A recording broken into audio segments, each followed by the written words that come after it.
This is CUNY TV, the City University of New York.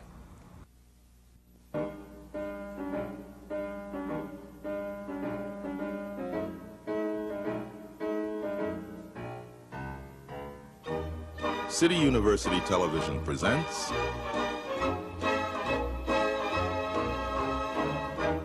the American Theater Wing Seminars.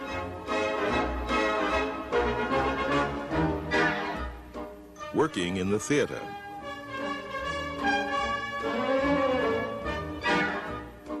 This seminar, performance.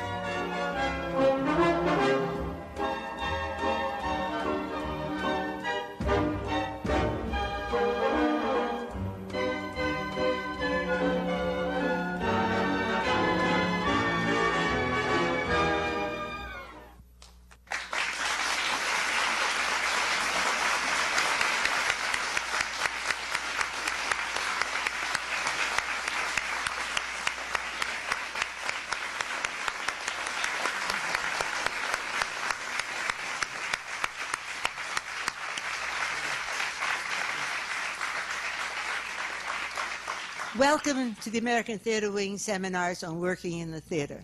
I'm Isabel Stevenson, and I'm president of the American Theater Wing. These seminars are coming to you from the Graduate Center of the City University of New York. This is located right in the heart of the Theater District, 42nd Street. The American Theater Wing, as you know, created the Tony Awards. It is the award given for excellence in the theater, and it is a theater's highest honor.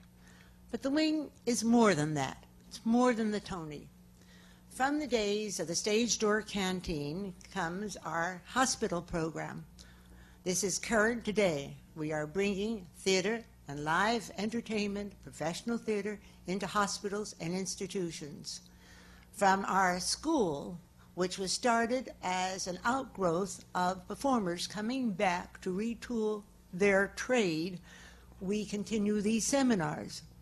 The professional school of the American Theater Wing had such wonderful people as Harold Prince and Richard Rogers teaching, and students like Charlton Heston and Gene Stapleton.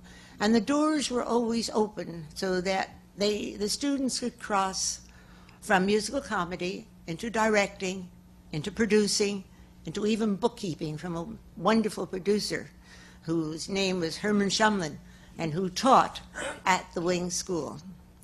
Today, we continue these services. The American Theater Wing is possibly the longest ongoing theatrical organization giving service to the community through the theater. We have our Saturday Theater for Children program, and that is exactly what it is. Children line up, commit themselves to go to the theater on Saturday mornings in their schools. They buy a ticket, and they make a plan to go to the theater. And I think that this is the beginning of taking the theater as a habit, as a need, not just going to the theater because it is the biggest hit or the longest run or you can't get a ticket for it, but a need to go to the theater and enjoy the theater because they've done that all their lives. These seminars, which are brought to you as one more service of the Wing, is based on giving you an insight into what it is to work in the theater. The performance, the playwright, the director, and the producer. And today's seminar is on the performance. And I would like to introduce to you our co-moderators, Jean Dalrymple, who is a producer, a director, an author, and a member of the board of the American Theater Wing, and Skylar Chapin, who is Dean of Columbia School of the Arts, and for a long, long time has been a member of the American Theater Wing's Tony Award nominating committee, and is still a survivor of that. And so, before we go any further, let me have them introduce to you this wonderful panel that we have this morning. And thank you, enjoy, learn, and be part of the seminars. Jean?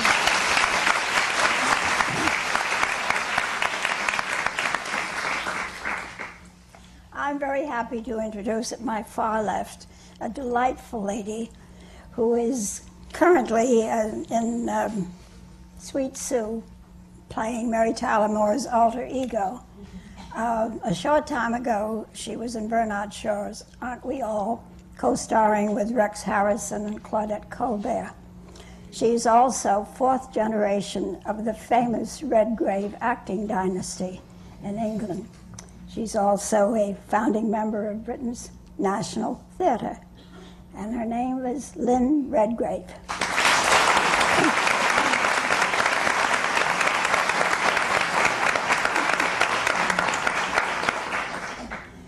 Next to Lynn is Trazana Beverley, and she was awarded the Tony Award for a magnificent performance.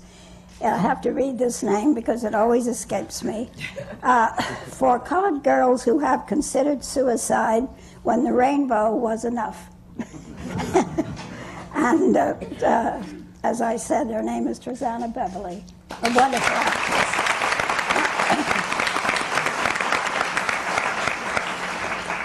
And right next to me is a delightful young man who has made it very enjoyable to see Amadeus, which he played that role, and also The Elephant Man, which was not as beautiful, but also was very, very interesting.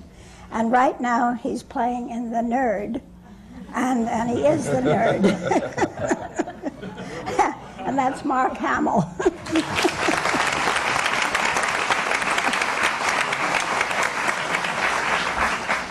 Now it's my turn to introduce those that are to my right. And at the end of the panel, next to Isabel Stevenson, is a gentleman who's come here creating the role of Jean Valjean in Les Miserables. And he created it in London, for which he was nominated for the Laurence Olivier Award. He's a newcomer to Broadway, although that sounds like an odd phrase to use for somebody that's been here in spirit for a long time. And he has, of course, extensive credits in both musical theater, Jesus Christ Superstar and Evita, as well as concerts throughout England and Ireland. And we welcome Colm Wilkinson.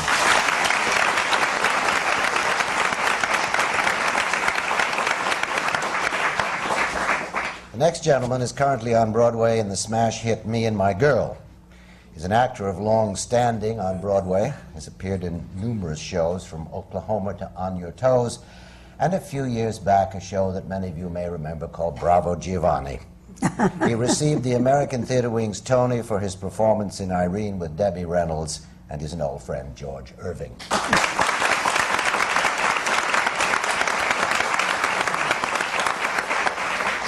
And the lady to my immediate right has been in numerous Broadway and off-Broadway shows, including Last of the Red Hot Lovers.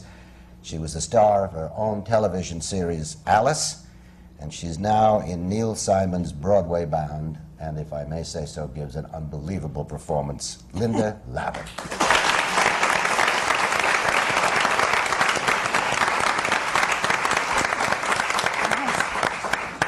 Do you want to take the first question? Or ask the first question? No, you do it. Okay. This is about performance, and I think it might be fascinating to find out how each of you got your initial start in the theater, and I would like to call first on Lynn Redgrave for that. Well, my start happened in a rather odd way. It was almost by default. I was at drama school, the Central School of Speech and Drama, and for most drama students, we always think auditions are things you do but you never get, because that's all you hear about. So I heard about an audition for a production of Midsummer Night's Dream. They wanted Helena, and it was to be directed by Tony Richardson, who at that point wasn't either my brother-in-law or my ex-brother-in-law, but it later became both of those things. And I thought, well, I'll go and audition. I went to the principal of the drama school and I said, can I go and audition? And they said, no, certainly not, you're not ready. And I thought, well, that's a bit much. So I thought, well, I won't get it, so I'll go anyway. So I went and I got the job, and then I didn't know what to do because I thought a job in hand, and I called my dad, who was in New York appearing in a play. And I used to call my dad for advice because I knew if I got mad at his advice, I'd do the opposite. And if I liked his advice, I'd agree with it. And he said, you're much too young, you're not ready, you haven't finished your training, so I accepted the job. And that's how I got started. That's a good succinct answer. How about you, Mark Hamill?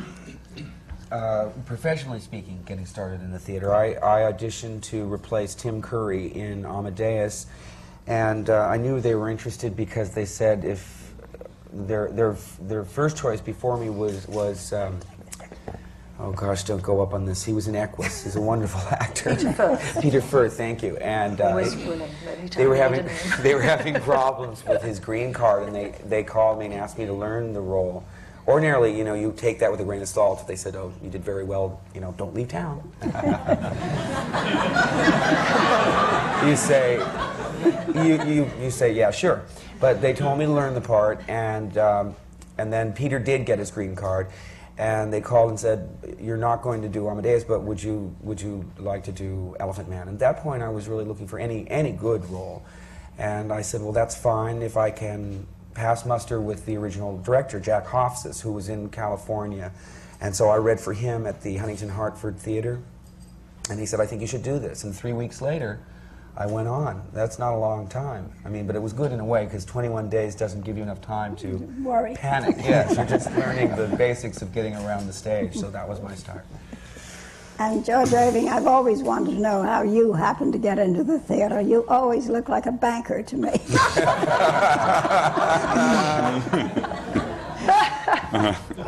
Well, I went to dramatic school in Boston, and then I came to New York and auditioned for a road company of the student prince, and got the job, and they gave me a beer mug and a road map, and I was off. And I remember we were playing Washington the night of Pearl Harbor. That was my first job. The world came apart when I was doing.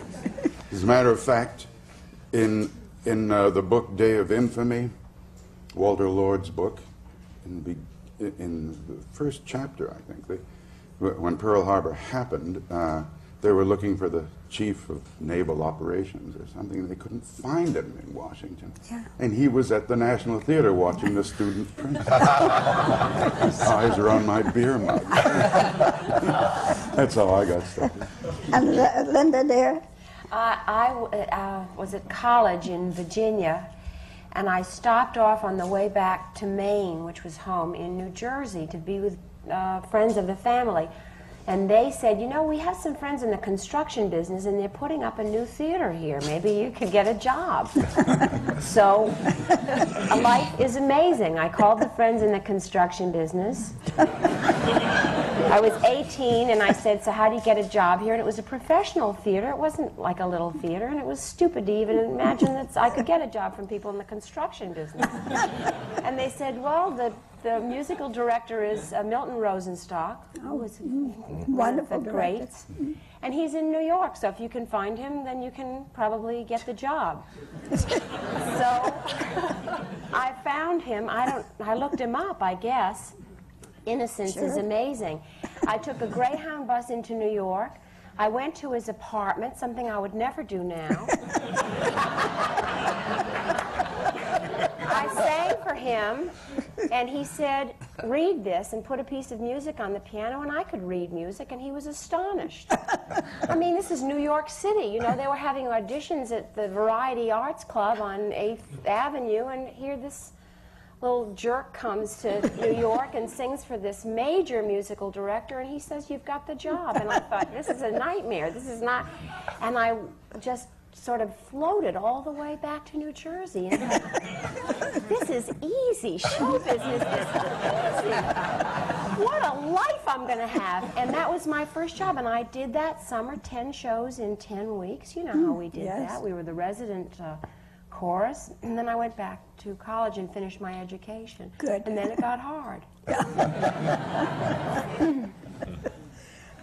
Ask Colm. Colm Wilkinson, what is your first step? Well, my background is basically sort of music and concerts and on the road with bands. And musical theatre started in 1970 in Dublin when we did Superstar.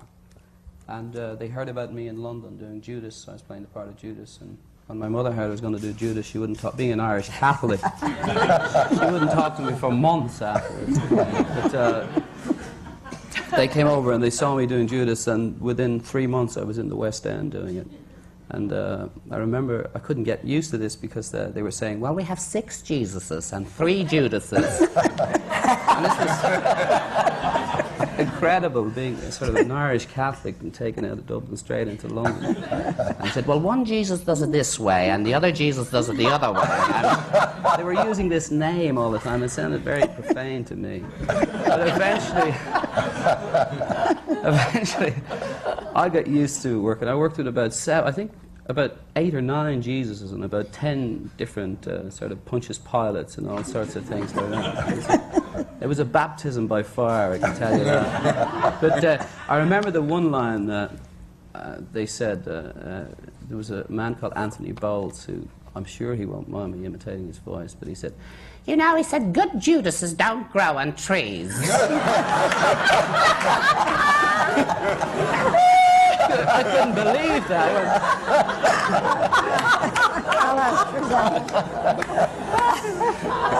My mother used to send me to Mass every time I came home. That's how I started. Well, I was making the crossover from experimental theater into commercial theater, and it was very, very hard for me because many of my friends were in the avant-garde theater. I went away and did some dinner theater for a little while, and I was really somewhat at my wits' ends when I came back to New York. And I remember saying to myself, if I could only find someone who I could talk to who would understand my situation, and preferably someone black, and preferably a woman.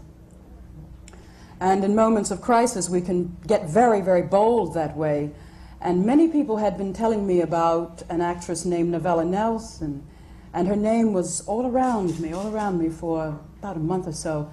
And I heard that she was casting a play over at the Public Theater called Les Femmes Noires by Edgar White.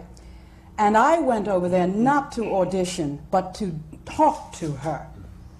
And I went in and I sat down at this table out in the middle of the stage, and I said, and then I proceeded to, tell her my problem, because I really felt after spending a few years in the experimental world that, I wanted to sing and dance and be a little more out front with my talent and a little less intellectual at times. It does present certain limitations. And she listened, and she said, thank you. And I got up and left. And she called me the next day and asked me to become a part of a general audition with the ladies for the show. And I auditioned and got into that production. Ironically, the stage manager on that production was Scott, who later became the director of Colored Girls.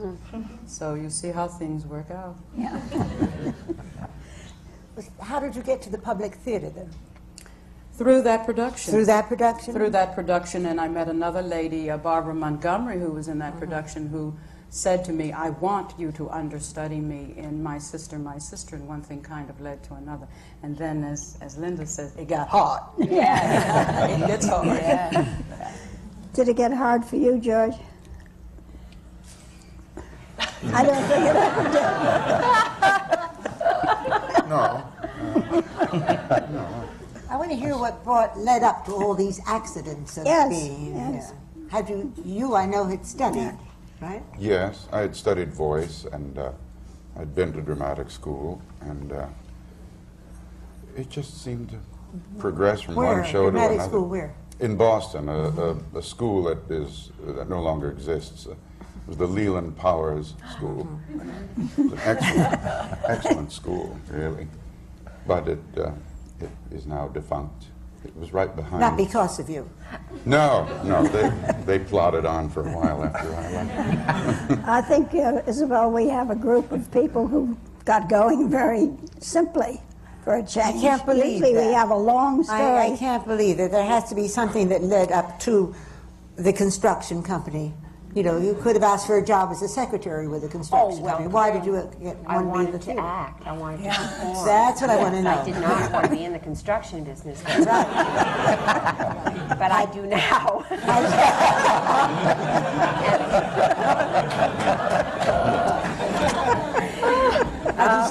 acting. Yes, well, I was brought up in a family. My mother had been a coloratura soprano and hadn't pursued a career that she began in New York, but she came from Portland, Maine, and we all went. I was born in Portland, and my mother, having started a career here, went back home and continued to sing all her life, to teach, and she had her own radio show. So I grew up singing. The story about me is that I sang before I spoke. Great story. And who knows, you know, who will tell the truth in your family that you sang God Bless America in your crib and Three Little Fishes, and you couldn't even speak yet. So that I began some singing. So I grew up wanting to perform. I grew up musical. And I had an older sister. I have an older sister who also was training to act.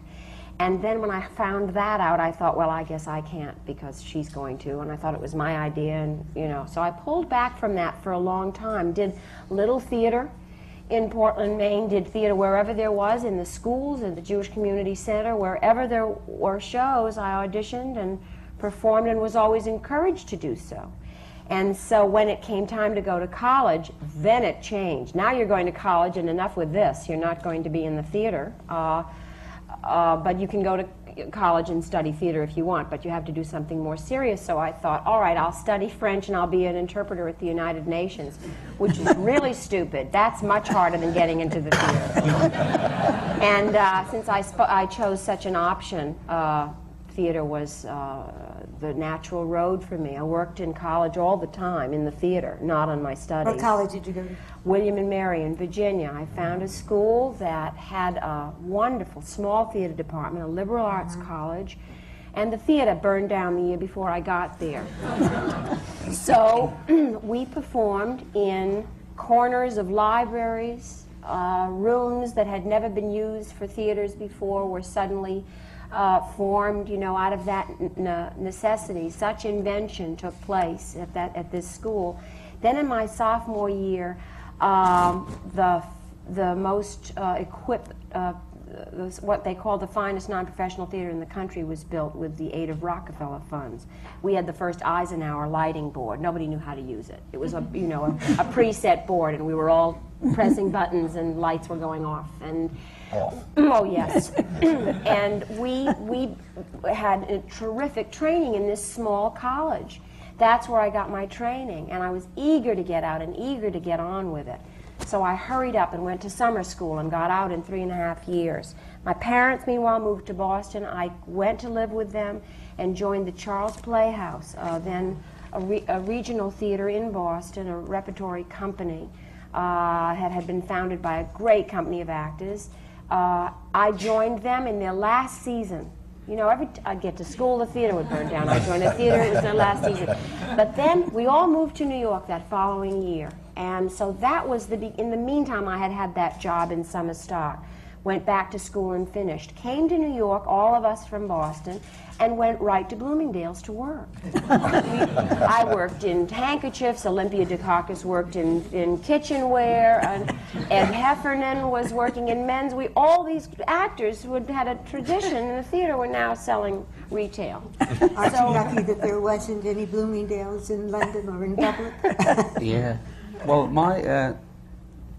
I've always found that the problem with me was being based in music in the background. And the theatre, you always found that you could earn, this is getting into money I suppose, but you could always earn as much in one night doing a concert that you could in 3 weeks in the theatre. And when you sort of got married and the kids came along, it was more or less the obvious thing to do. I think that took away a lot. But talking about your mum was the same.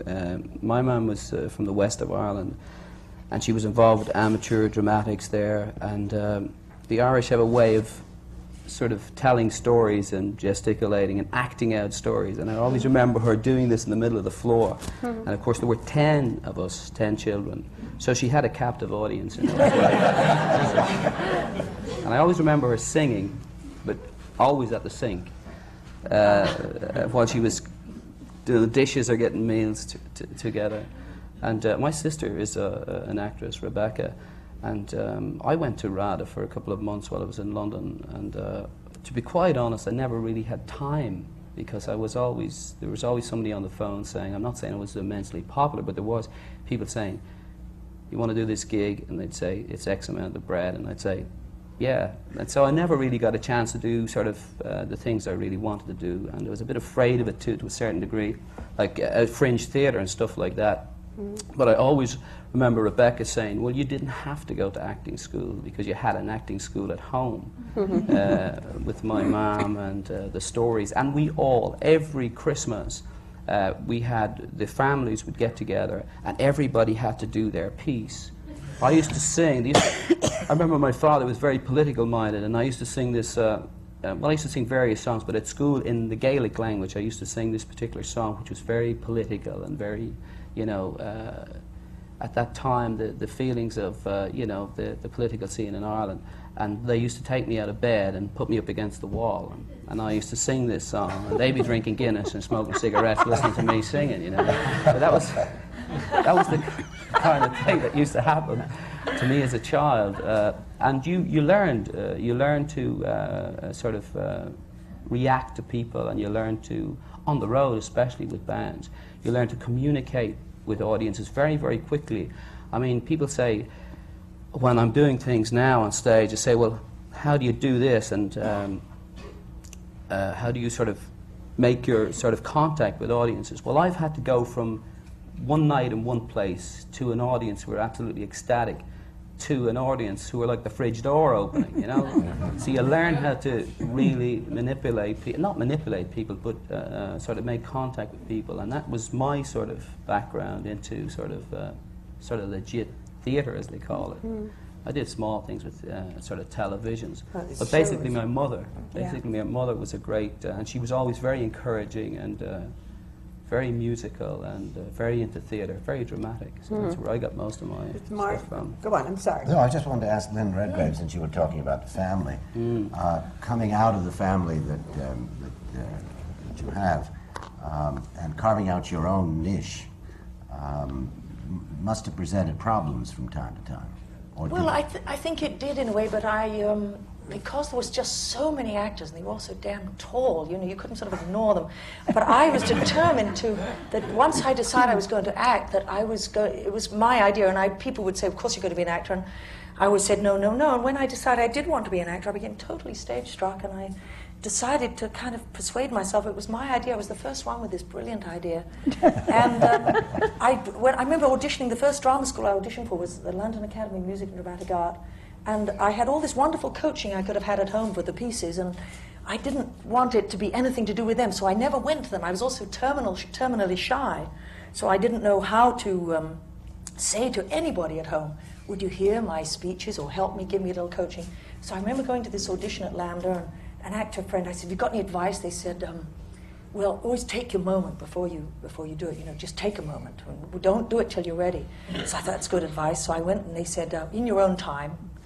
I said, all right. So I faced the back wall, and I didn't know what to do once I was facing the back wall, because I didn't have any sort of means. I didn't know how to prepare for a role. I knew nothing except that they said face the back wall. So when I figured I'd done that long enough, I turned around and did the piece just appallingly, a piece of Julia from Two Gentlemen of Verona, is it? And I did a bit of Ennuy's The Lark, which I was totally unsuited. He wrote about this little tiny person. And the letter came back saying, at this time, we see no sign of talent. But, so I auditioned for the Central School, and then I stood and I did the same thing to the back wall, but inspiration must have hit me off the back wall, because I turned around and I got in at least, you know. So then I kind of went from there. But for a long time, I'd mumble. I'd never say my last name, you know, when I was younger. People say, I'm Lynn. They'd say, who, Lynn? And so that I wouldn't, because what I hated the most was when I said Lynn, and they'd go, and when I said Redgrave, they'd go, oh. And I hated that sort of, it was my first lesson in phoniness, you know, you kind of weeded out. My very first job, I was an apprentice for John Dexter at the Royal Court, and the very first day I dropped all the coffee. All of it. I was earning £1 a week, and John Dexter yelled at me. He can be a very tough man, and nobody ever screamed at me before, so I laughed. So I worked for John Dexter 5 times after that, because I showed I had guts, I suppose. But I remember all the people who came for the coffee, they treated me like the apprentice, and one day they heard what my name was, and they treated me differently. And I hated that, so I used to just mum would say, luminary, you know, and left it at that. I don't anymore. I got kind of proud of it after a while, you know, and Well, you should it be. fits, Yes, so, you know. absolutely. Mark, everybody's had this kind of singing Well, I know. I was background. thinking about answering that. I auditioned for this and I got this. It seems so pat. But I also come from a very large family. My older brother is a doctor, which he's still considered the success of the family.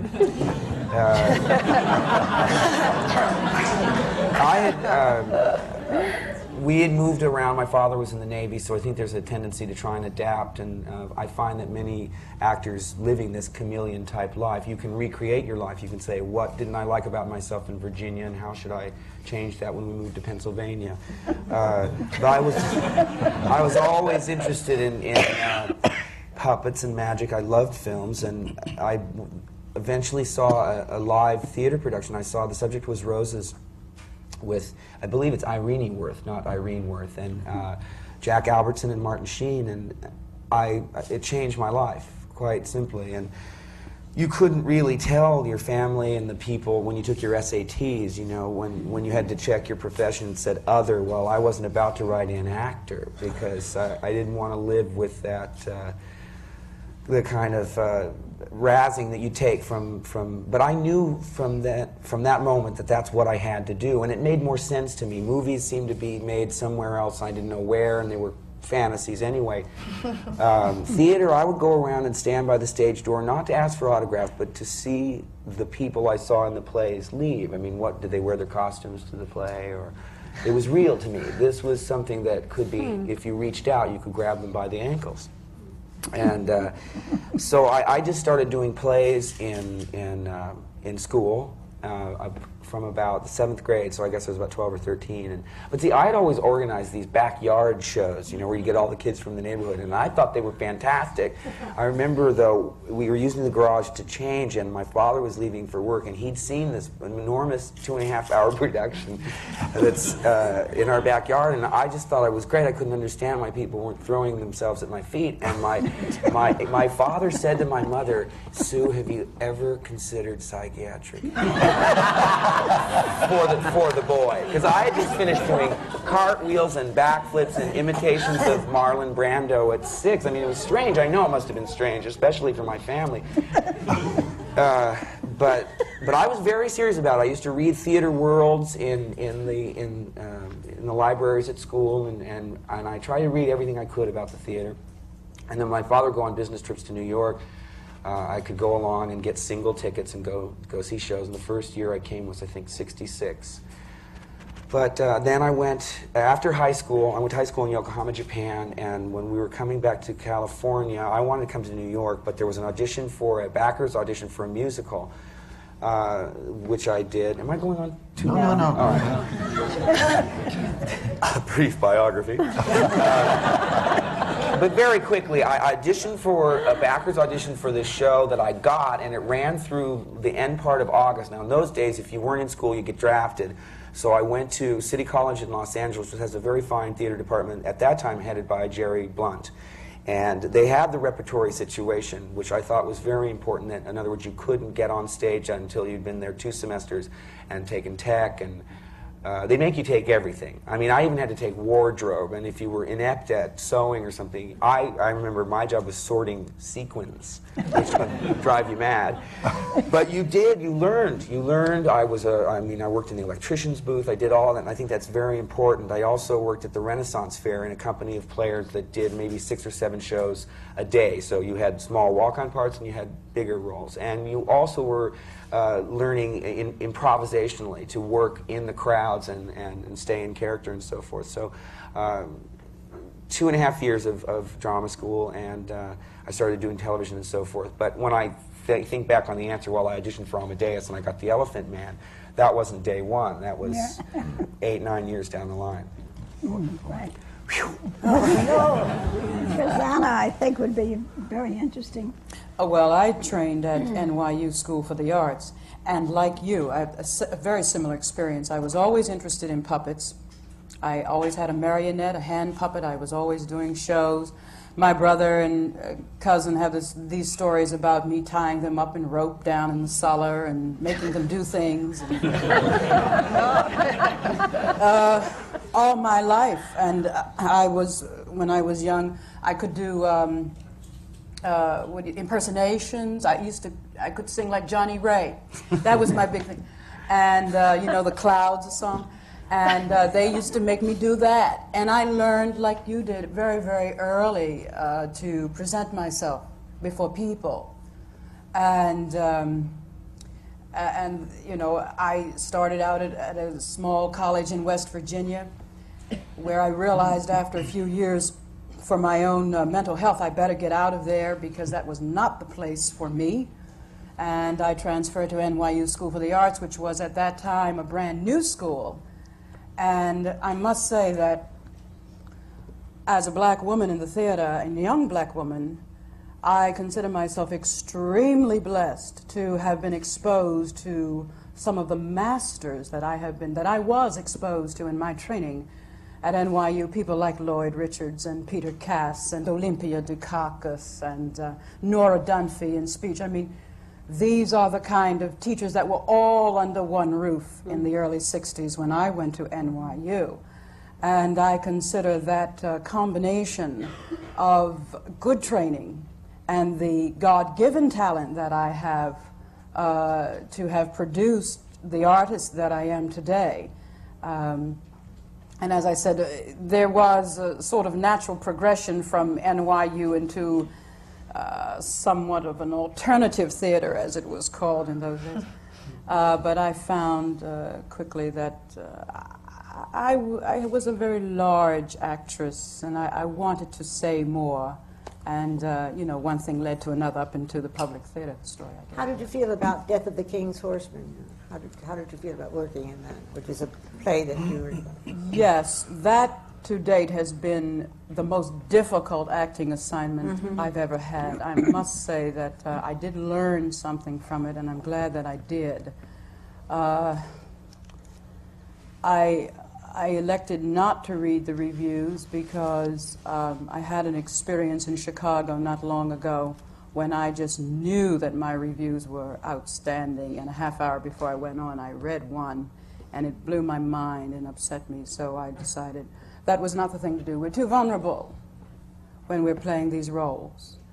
And I also appreciate people who come out to the theater in spite of reviews and use their own minds. That's what we need. I had the great pleasure of playing opposite Earl Hyman, who last night won the St. Olav Award from Norway. They gave it to him up at the Promenade Theater, the Source Foundation. And I consider that a great, great honor. So you're always learning something, and it does pay to go into these productions with an open mind. There are some directors that you strike instant rapport with, and there are others that you have to dig for it. And, and if you don't know how, shame on you. That brings us, how do you feel about directors? Me? Well, Let's talk about directors. All right. What should we talk about? How much do they give you? Well, I like it if they don't give up too much. I think that the sort of director, without naming names, the director I like the least is the director who feels he wants to be responsible personally for every moment that my character does on the stage. I don't think that. I think that actually is very inhibiting, and it doesn't make for the best work.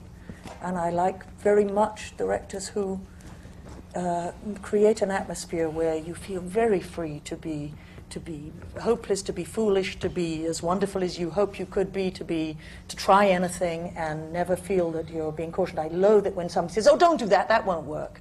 I hate that more than anything. There's an amazing amount of people who do that. Try and shortchange because they think they can save you wasting time, but they don't know that maybe down that little, what appears to them cul-de-sac, may be some wonderful little pot of gold, and if there isn't, maybe you'll find another one somewhere else.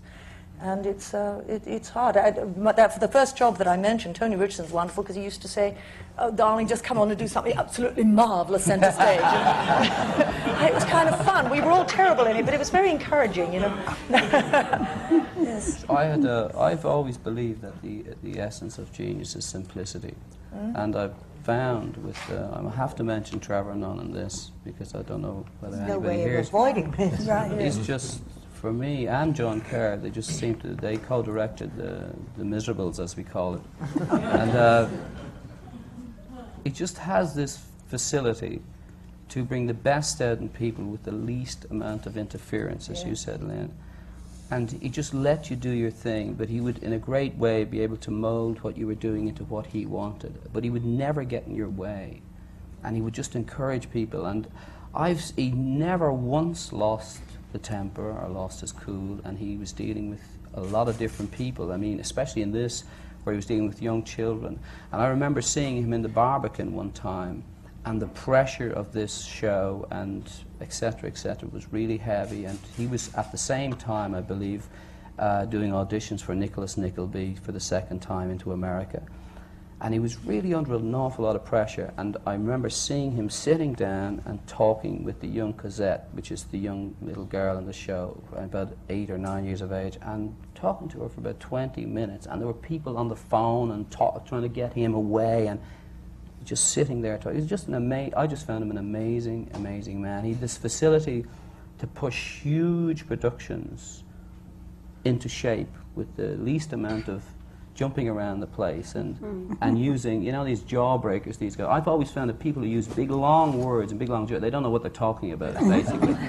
It's the people who use simplistic terms and who talk, and they're the people who know where it's at. And I just can't say enough about Trevor Nunn. I just think he's a marvellous man and an amazing guy. Did you have to know his language in order to follow him? Not really, no. He would always adapt himself. I mean, he talks simple to me because I'm a simple guy.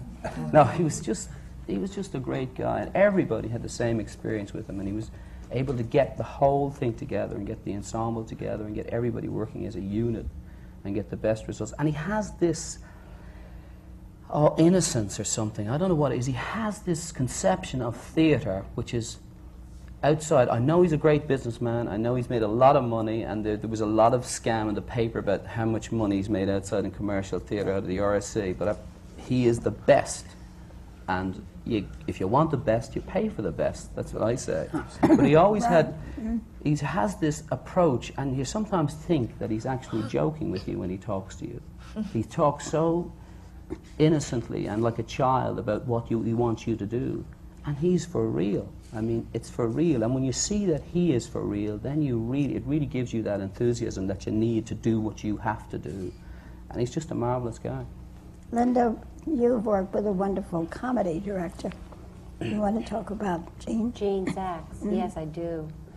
The work that we did in the exploration of this play was astonishing to me. Gene is so comfortable with himself, and he's an actor first. So he understands the process, he understands how to articulate, and most of all, what you're talking about, Lynn, he does. And what we all want is for someone to trust us, to listen, and to watch us, and not to jump in and become an obstacle to our impulses, which is a most killing thing, you know. An actor begins an impulse, begins a thought process, and someone comes in, it's like being interrupted in mid-sentence all the time. It gives you, you know, capillaries go off, and it gives you a sort of a stroke. You stop being able to function. You can't continue that through line, and all of us know how to do that. We all know how to be interrupted and how to survive the strokes. But so that when somebody is there who takes pleasure in and understands the process and encourages it, and that's what Gene is like. His comedy and his feel for comedy comes from where I think the real source for comedy is pain and anger, and he understands that. So you never have to explain yourself to him. The astonishing thing about Gene Sachs is that he knows when you are struggling, he knows when you are off, and he never gets angry at you. It's never personal. He doesn't take it personally. You haven't let him down. He can see where the trouble is, and you thought you were the only one who knew, and he says, I see what about and gives you some options, and you feel bailed out, you feel someone has thrown you that lifesaver and that you're not alone. And so he knows when to come in and when to help you. And it's never for the self-aggrandizement. It's always for the development of the work, and to work on a new play with a living playwright, which is rare for us. In sitcom and television, which I've been doing in the last 9 years, of course you're working with living writers, and they change often.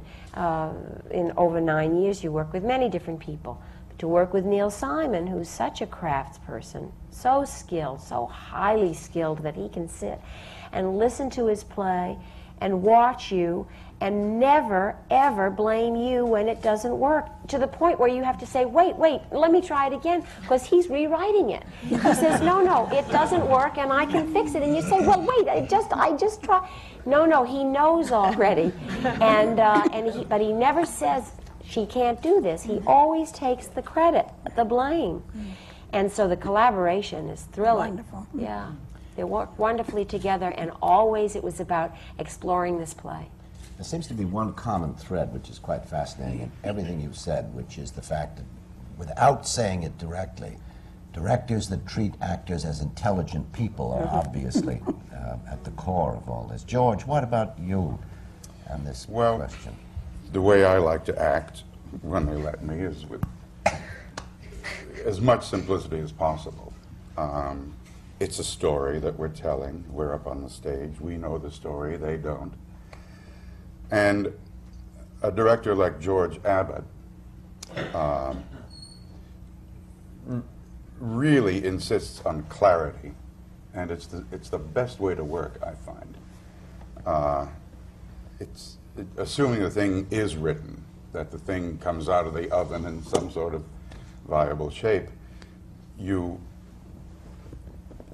do it and throw the least number of obstacles in the way of the audience. I mean, it has to get to them immediately.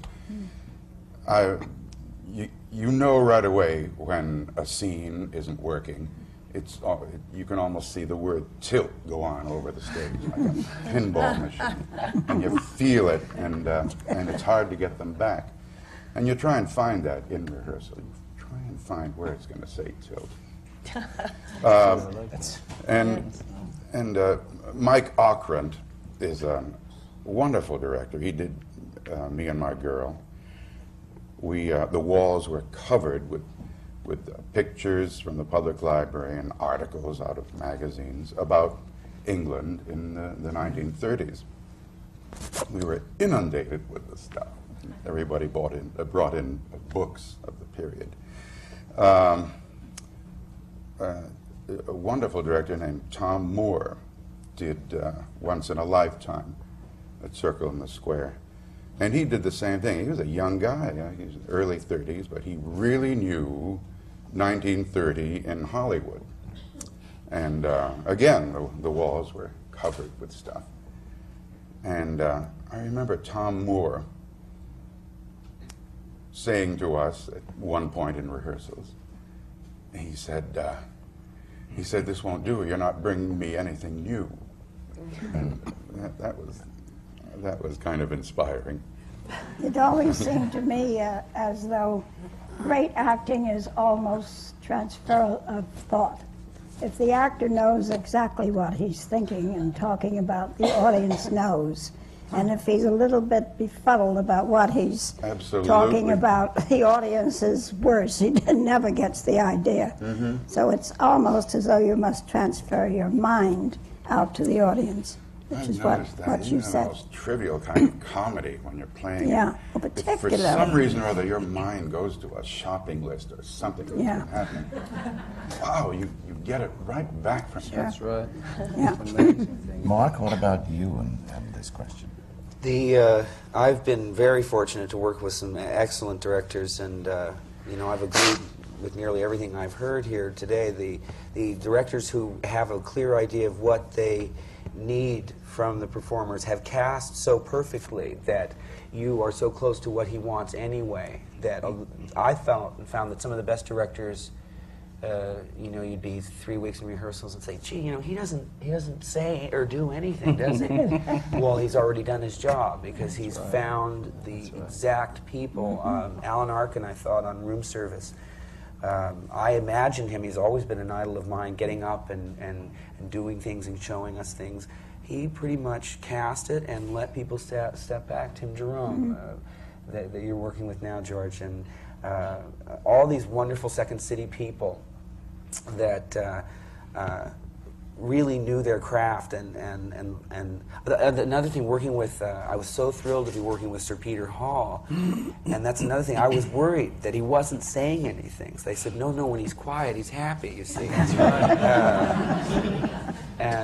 But it's a great thrill to work with so many different types of directors. Joe Layton is so much from the musical theater and out of, I guess, Las Vegas, too. He stages a lot of one-people entertainments and so forth, and they couldn't be more unalike. But you know, the director becomes a father figure, a confessor. You know, it's almost a psychiatrist, and he's the captain of the ship, and probably the most crucial person there. Charles Nelson Riley, I think, is unfairly categorized to mean, don't let the game shows fool you. This man knows so much about theater. There was an actress who had to hang up her coat, and she said, is it going to be a hook or a hanger? And he later said to me, her life is a hook or a hanger. Okay. Julie Harris would have taken the coat hanger out, arrested, and won another Tony, all right?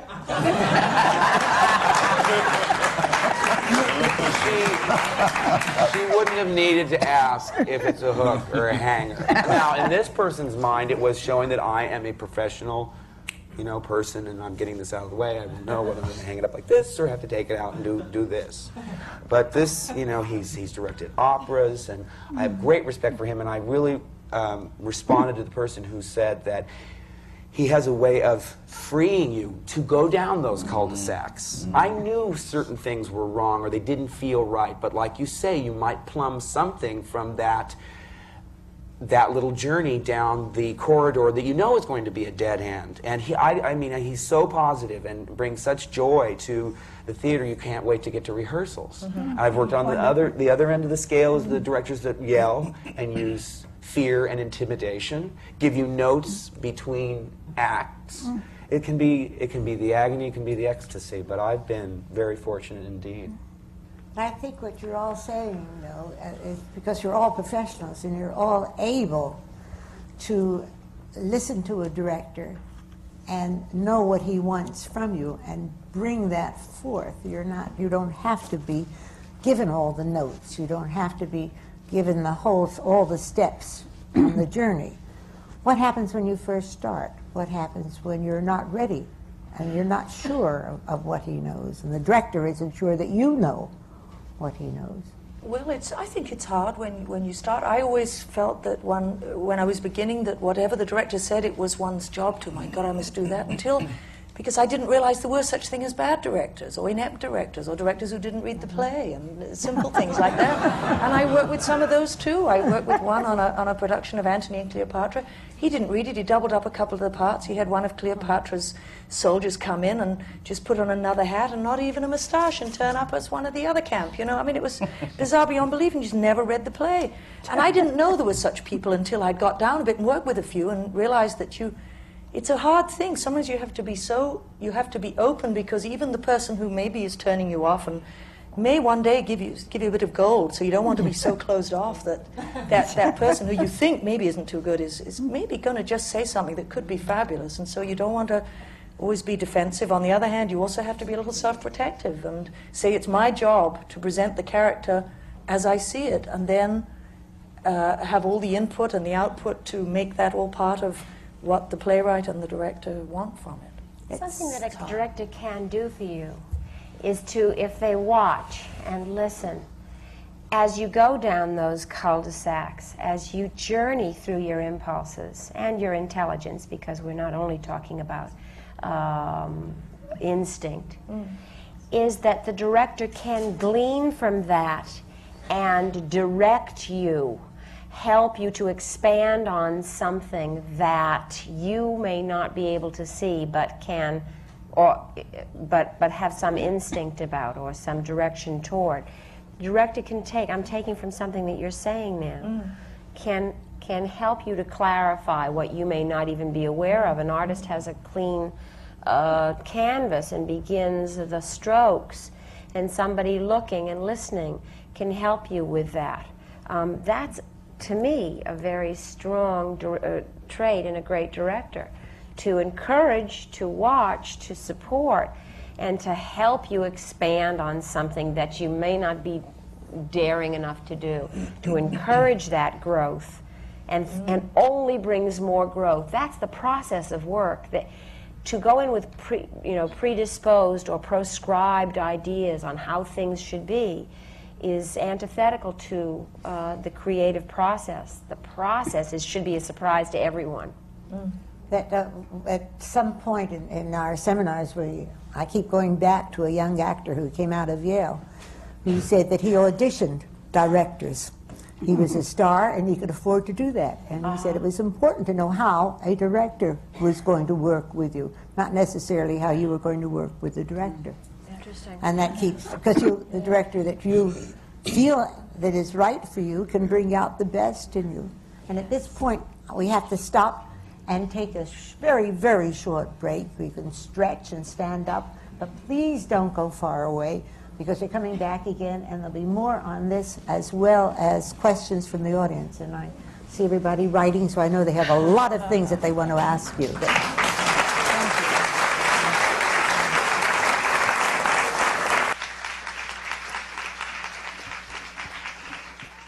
Welcome back to the American Theatre Wing seminars on working in the theater. These seminars are coming to you from the Graduate Center of the City University of New York. And we're right in the middle of our performance panel. And this is a wonderful, wonderful array of talent. And they will continue now with Jean Dalrymple, a co-moderator, and Schuyler Chapin, talking about what it is to work in the theater. And will you please pick up from where we left off? We were talking about the performance, the director, and I'm going to begin asking questions about the audition at some point. But Schuyler and Jean, perhaps you'll pick up. All right. I'd like to ask a question which is very much part of the whole subject of performance. Everybody sitting on this stage has a distinguished career, but eventually the show they're in will close. The next question is the job in the future. And I think it would be interesting to hear this panel speak about their own feelings of the insecurity of the profession to which they add such distinction. And I'll start with Lynn. Well, first of all, I don't, when Sweet Sue closes or when I leave Sweet Sue, whichever one it is, I don't have a job to go to. I will go home to California to my husband and my children, all of whom have been juggling my life and their lives while I do this. I do find the insecurity hard. The most favorite position I like to be in is knowing I've got a job in 2 months' time. That's like great, isn't it? Then you can go on a holiday, you can enjoy yourself. I never take a vacation because I always think the minute I'm on that plane, it's happened before. I've been on a plane. I once got to Paris and I had to come right back. I never went again. That was 10 years ago. I can't go anywhere unless it's for a job, and so.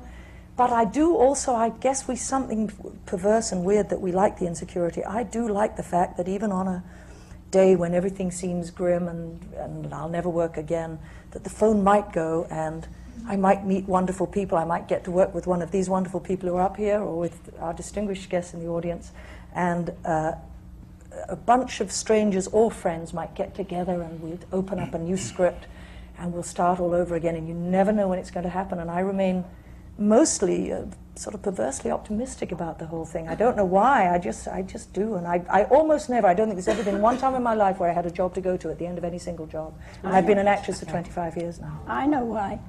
You're stage struck. Yes, I am stage struck. It's true. It's true. What about you, Linda? I agree with Lynn. I keep saying, I got to get a job, and I'm in this play, and I keep thinking that the anxiety always underlying for the actor, what's next? We come from, even though some of our beginnings were easy, as was mine, almost charmed, then the daily hacking it out to find some security. I loved having a television series. I loved having a job to go to every day, right? Mm-hmm. There was the comfort, the familiar, the structure of life that is very rare in the life of an actor, to know where you're going to go, where you're going to be 5 days in a row, you know. And that was 9 years, so that's the longest job I could ever imagine having. And I'd do it again because I loved that structure. But I don't know what's next. I am in a position now, because of the series, that I develop and produce movies, and movies for television mostly, for myself and for other actors. So my hope is that when I leave the show, or when it closes, the film that I'm developing now will be shot in next year sometime. But that's also iffy and vague. Who knows? The screenplay may not work out. But there's also the factor for women, and that is that there are, in films, about 5 women doing all the roles, and so the same 5 people working over and over again. And as there are fewer films, there are less and less opportunities for women, and women in their 40s, there are less and less opportunities for. We're told that if we can just hold on till we're 70, we'll start up again. So that the statistics at Screen Actors Guild are that, you know, there's a lot more work in your 70s than in your 40s when you seem to become unattractive and sexless. So trying to kick through those years and find some work. There's less work in the theater, we all know that. And that's why television has been such a blessing for me, is that it's offered me an arena I never even thought would be possible to me. I came to New York and sang and danced my way from one chorus job to another, from one review to another, wanting to be a serious actor, and it took a long time for me, 10 years, to get a straight speaking part that didn't have music in it. Ah, she sings, she can't act. So there's that dilemma too, and now I'm in a very lovely position, but I don't know what my next job is. Colm, what about this for you? I remember a great story in one of the musicals I was in Dublin. It was closing, and the tannoy was open, you know, the tannoy that comes into the different rooms. And the stage manager was talking to one of the assistant stage managers, and he was saying, "Oh, I'll do the Dublin act." He said, "Well, what are you going to do, John, now that the musical is closing?" He says, "I don't really know." He said, "I suppose it's back to the Valium sandwiches."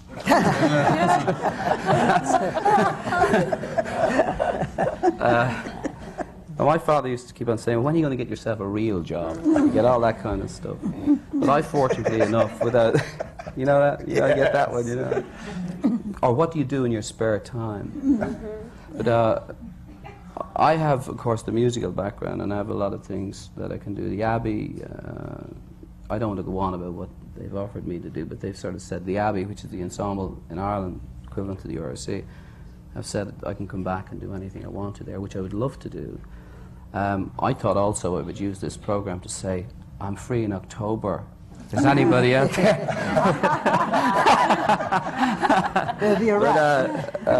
But I have the music thing. I've been asked to write music for a series in Australia.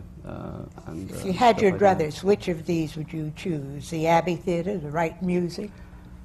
Which? You see, it's again the thing of feeling secure. Linda mentioned something about being a singer and an actor and this type of division between, he's a good singer, but can he act? But funny enough, the audition I did for Les Miserables was for acting, not for singing. They knew I could sing the role, but Trevor Nunn wanted to see how I acted it.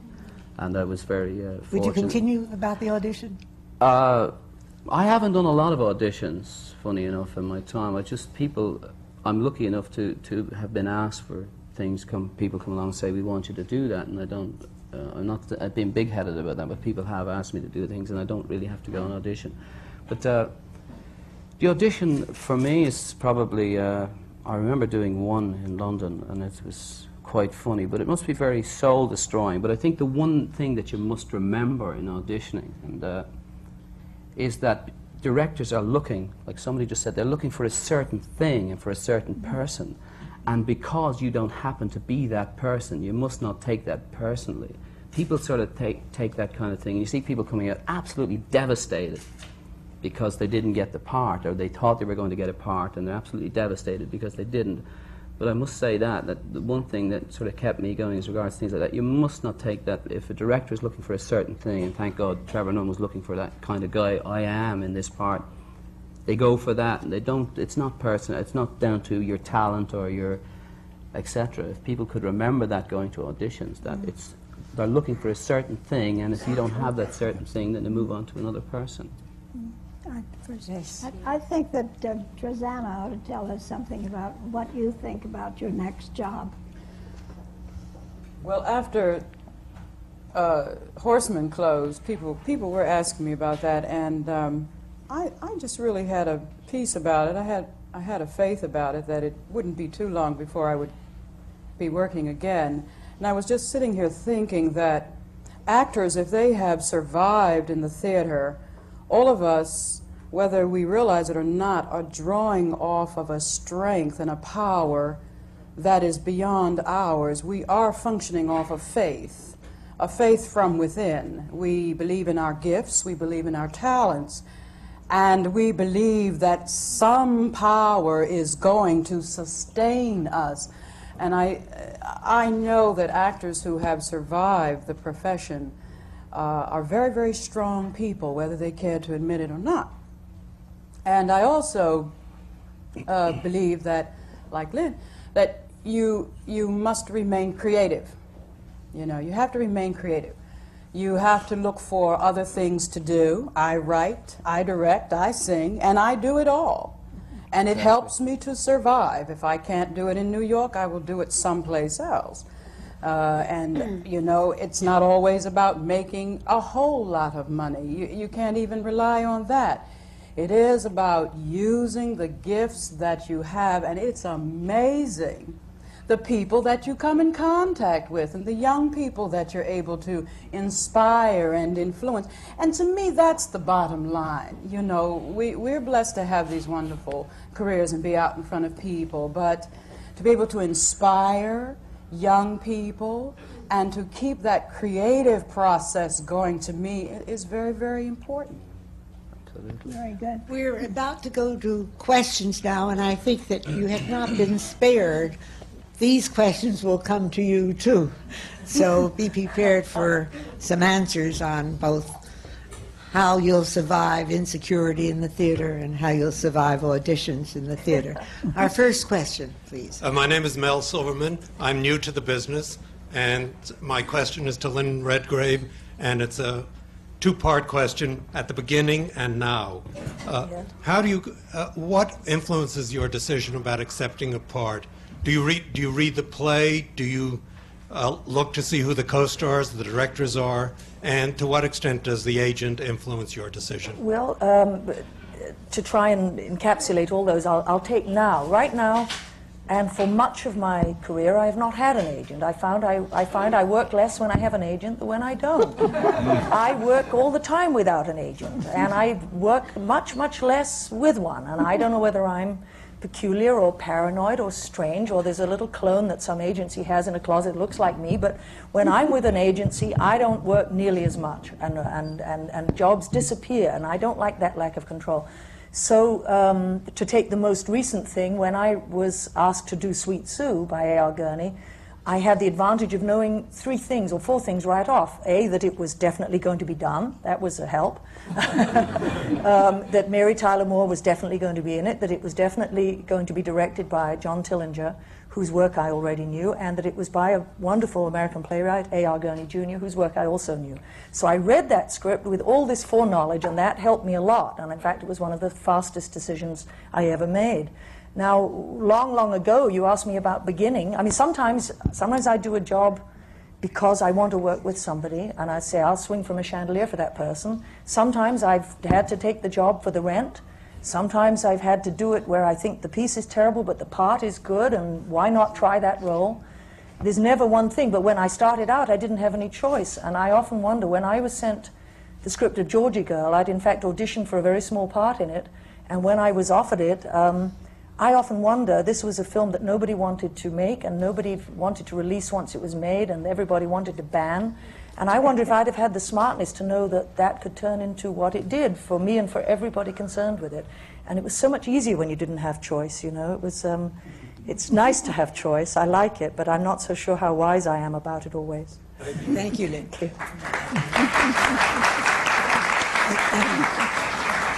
My name is Joanna Lang, and I'd like to direct this question to Trazana Beverley.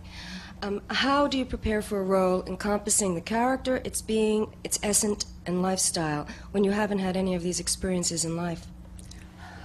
Oh, yes, well, then you have to be a good fisherman, and you go out with your rod and your reel. You have to ask a lot of questions. You find a track to get on, and then you pursue it. You know, go to the library. Library has been one of my good friends. Sometimes you're in a position where you can actually visit the culture which you are attempting to develop, you know, live out of through the character. You may know people who are associated with those kinds of people. And then when you have exhausted that, and of course you work with your director as much as you can, you pump him for information, the information that you need, and when you know, and when that's over with, then you rely on your imagination. You take sometimes you take the little that you have, and then you use your imagination to expand it. Thank you. Very good. This question's for Mark Hamill. Mark, before I go on, I just want to say I hold the world's record for the amount of times I've seen Star Wars. I just had to get that one out. You're the one. This question is, before scripts start flopping across your desk, and when you're a beginning actor, you got to do something called find an agent. There are tens of thousands of actors in this city, and there are several hundred agents that are good. How do you go about finding an agent that's going to recognize your unbelievable potential and that's going to push you into every casting agent's office in New York? I mean, as Lynn said, I'm sure once you become established or once you get a niche, you know exactly what you're doing, but how do you do that? Everyone talks about the catch-22, that you can't get a job if you don't have an agent. An agent doesn't want to take you unless they have some work they can see, so it's very frustrating. And like everyone else, starting out, I was a waiter, I was a janitor, I worked in an ice cream store, I was a copy boy at Associated Press to pay the rent and still stay in school. But there's no set way. I think that if you're determined enough, you will create your own circumstance. I got into a small play, well, it was in a 99-seat house, and none of us were being paid, and it turned out that there were people coming to see it to see whether or not they would want to invest in it and send it to New York. It never happened that way, but there were professionals in the audience enough to the point where someone came backstage and said, "Are you interested in pursuing this as a profession?" And I said, "Yes." And that person arranged for me to go around. I went to agents' offices with 2 scenes ready. Subject was roses. And for something lighter, I did Snoopy from Your Good Man, Charlie Brown, a monologue. I didn't sing or anything, but to show, you know, that I could do comic and dramatic. And I got an agent, but I don't think there's any set pattern. I think determination is the most important thing. If people can't discourage you, you know, into becoming a teacher or something, or going into the construction business, if you're crazy enough to know that there's no other way for you than the theater, then it will happen for you, even though there's no set formula. So keep working, and it will happen for you. Thank you. Hi, my name is Debbie McIntyre. My question is to Colm Wilkinson. Do sets, props, and costumes have much effect on the performance? Well, today, I suppose, in the theatre today, sometimes there was a saying I saw here, a piece in the paper where it said he went home humming the set. Which was, and there's a lot of that, but I must say, as regards to Les Miserables and the set, the John Napier set, if I can answer the question this way, it sets, I'm not trying to be punny, but it sets up the atmosphere for the play. And I look upon Les Miserables as a play with music rather than a musicale. So the sets can, and if I like to, but it's difficult. When you walk out on the stage, I find that no matter what set is there, you always have the third eye, and you're always aware that there's an audience out there, or whichever side you're coming on, depending. But there's always an audience there. So I believe in actually getting yourself totally into the character and becoming that person, and the set takes on realism and becomes real and credible then. But you also must be aware of the audience as well in that context. But the set, I think, does have an effect. It's the lighting also. I mean, the lighting, it creates a mood and an atmosphere which you feed off. And I love that, and I love that too. When the set is right, like working with a guy like John Napier, who for me is absolutely incredible, it does help, absolutely. And I don't see a lot of the effects of these barricades and things coming in, which is a spectacle. But that is very entertaining. But It's a pity you can't see it, because it's very dramatic if you're sitting in the audience. It is, yeah. Our next question. Hi, I'm Lillian Yermak, and this question is directed to Mr. Irving. How do you deal with opening night? You know, jitters. What is your reaction when you have an opening? Opening night is not the jittery thing that it used to be. The critics come on a series of nights, so you don't have that terrifying impact anymore. That's as regards critics. Of course, there's the official opening night when all your peers and your friends and relatives are sitting there. And I always feel that by that time, I pretty well know what I'm doing. There are nerves of a sort, but not like... well, the first time out of town is the nervous time for me. You know, first time ever in front of a big audience. But opening night, I'm kind of used to it, thank God. Let me ask one quick question. How do you feel about critics coming in before opening night?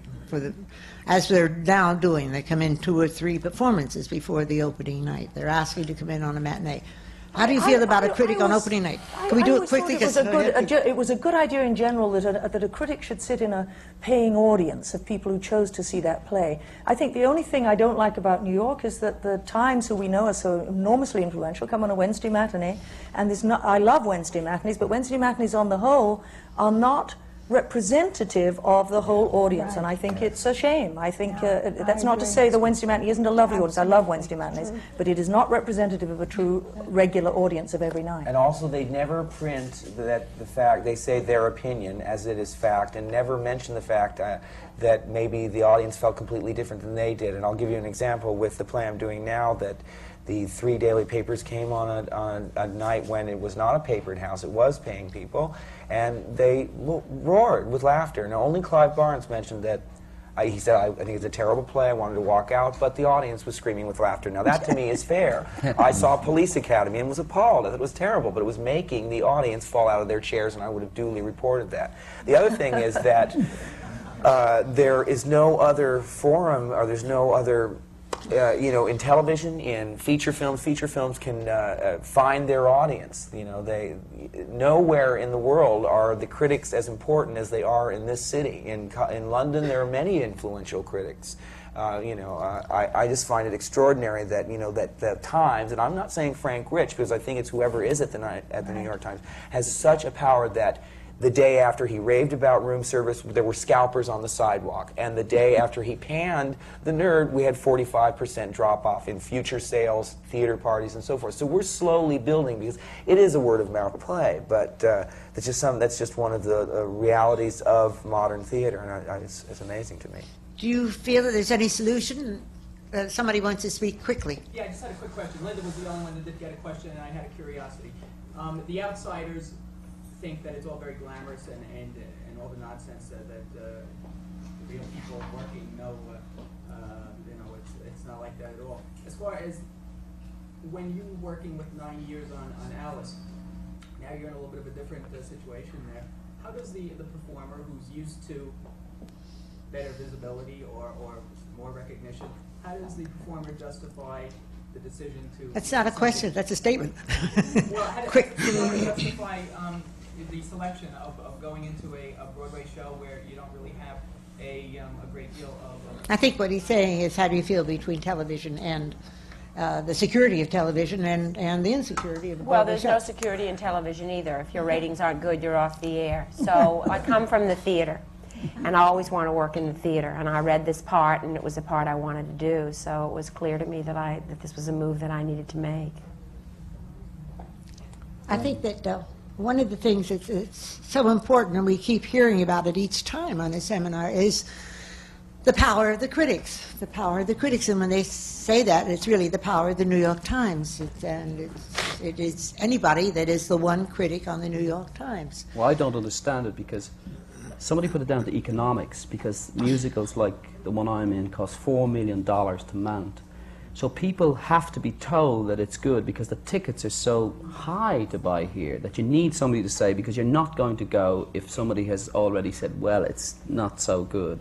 Because to come into the theatre, to park your car, to get into to New York City, to have a meal afterwards, what does it cost you? About $150 or something like that if you're going 2 people? That's ridiculously expensive. But it's that, I think, it's the economics of the situation where people, why do people listen to people like Mr. Frank Rich? Why do they go on what he says? I mean, is it because he's an expert on what people should go to see? Or do they actually want to believe what he is saying? I'm asking you people now about this, because I don't really understand. London Les Miserables got mixed reviews. The people stood up every single night in the Barbican. It came to the Palace, they stood up. The people made the show. But the critics there didn't have that power.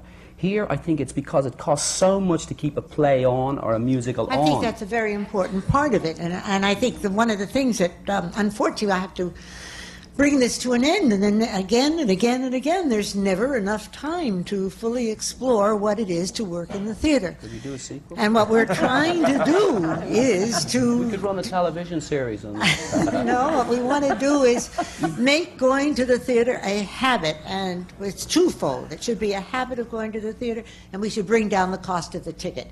Have both of those things, and it should not be, is it worth it? The Wing seminars and everything that the Wing does is towards that. We want to be able to say theater in every way that we can. We want to bring theater to the people. We want people to come to the theater. And so I have to say thank you very, very much for all of you being here tonight.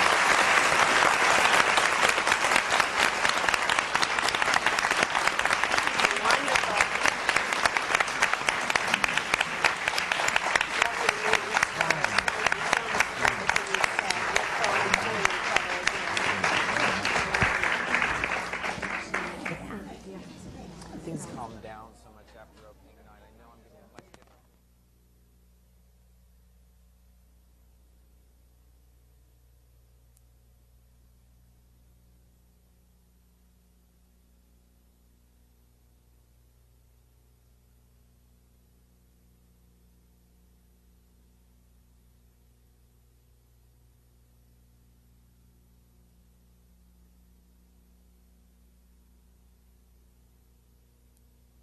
You should do this, and 3 weeks later, you should do it. I went on months later, it's not a long time, I went on, but it was good on a long time, 21 days, that was good in what time, 21 days.